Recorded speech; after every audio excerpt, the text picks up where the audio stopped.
ये आप इस तरह से घूम रहे हो, जो व्यवस्था परिवर्तन आंदोलन क्या है? जो आपने जो पहला पॉइंट लिखा हुआ है कि सांसद, विधायक, मंत्री ना बने, इसके ऊपर क्या तात्पर्य देना चाहते हैं आप?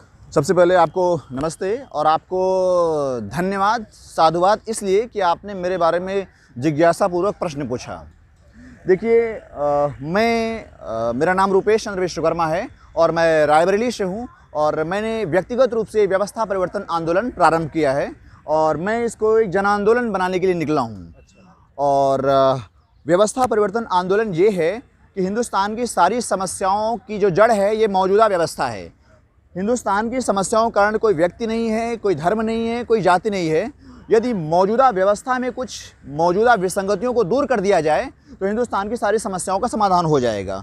और इन समाधानों के बारे में मैंने इसमें 4 पॉइंट में लिख रखा है। हाँ जी। बिल्कुल। स्थायी अफसरशाही समाप्त हो, न्यायाधीश का चुनाव हो, शिक्षा का उद्देश्य क्या होना चाहिए। आपने बहुत सारी चीज़ें लिखी हुई है।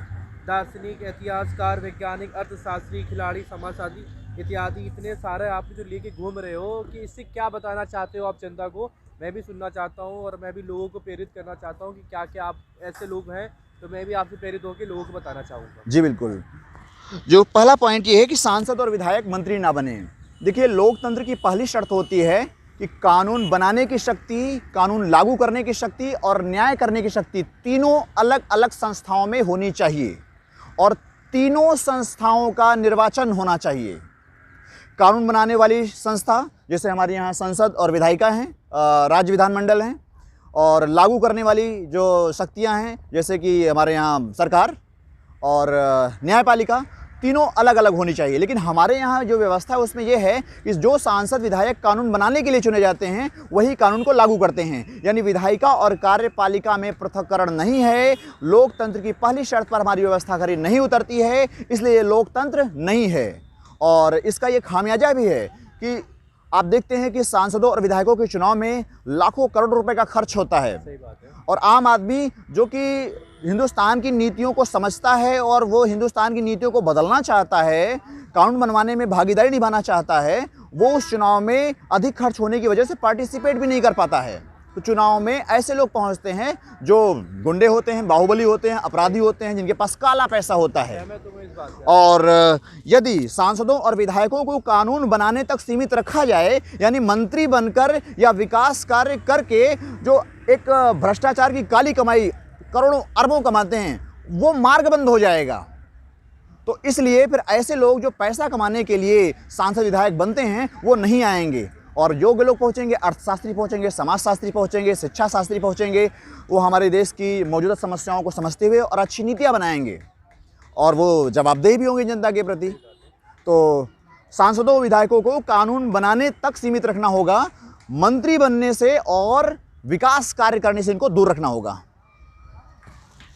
ये हमारा आपकी बात मुझे बहुत अच्छी लगी। इसी तरह से मैं भी चाहता हूँ कि जो भी हमारे दर्शक देख रहे हैं इस वीडियो को, वो आज ज़्यादा से ज़्यादा शेयर करें और फैलाएं पूरे हिंदुस्तान। दूसरा पॉइंट हमारा है निरंकुश स्थायी अफसरशाही समाप्त हो।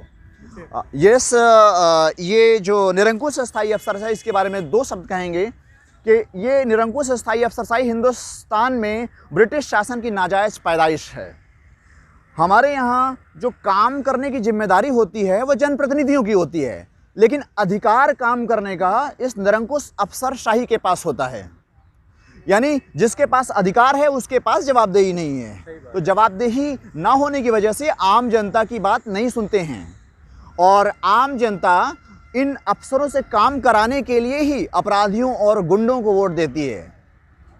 तो एक राजनीतिक भ्रष्टाचार का बहुत बड़ा कारण है ये निरंकुश स्थायी अफसरशाही। इसे समाप्त होना होगा हिंदुस्तान के हित में। और तीसरा पॉइंट है न्यायाधीशों को चुनाव हो। इस पे मैं आपको थोड़ा बताना चाहूँगा। और वैसे हिंदुस्तान के लोग जानते हैं कि वर्तमान में जो न्यायाधीशों की नियुक्ति प्रक्रिया है इसमें कॉलेजियन सिस्टम काम करता है। 5 जजों की मंडली होती है। ये हाई कोर्ट और सुप्रीम कोर्ट के न्यायाधीशों को 5 लोग मिलकर के चुन लेते हैं। कोई पारदर्शिता नहीं, कोई जवाबदेही नहीं किसी के प्रति। तो इस अपारदर्शिता से मुक्ति पाने के लिए न्यायाधीशों के चुनाव की व्यवस्था करनी होगी। और जो हमारा चौथा पॉइंट है शिक्षा का उद्देश्य है।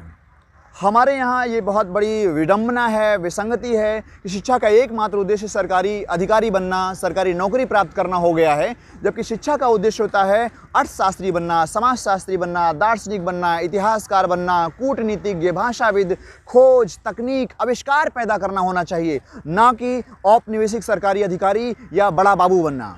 तो अगर इन 4 विसंगतियों को दूर कर दिया जाए तो हिंदुस्तान की लगभग सभी समस्याओं का समाधान हो जाएगा। और इस आंदोलन को जन आंदोलन बनना होगा। जिस दिन जनता इन मांगों के लिए खड़ी हो जाएगी, उसी दिन से ये हमारे नेता ही मजबूर हो जाएंगे व्यवस्था परिवर्तन करने के लिए। आप लोगों ने समय दिया, इसके लिए आप लोगों को बहुत बहुत धन्यवाद। नमस्कार।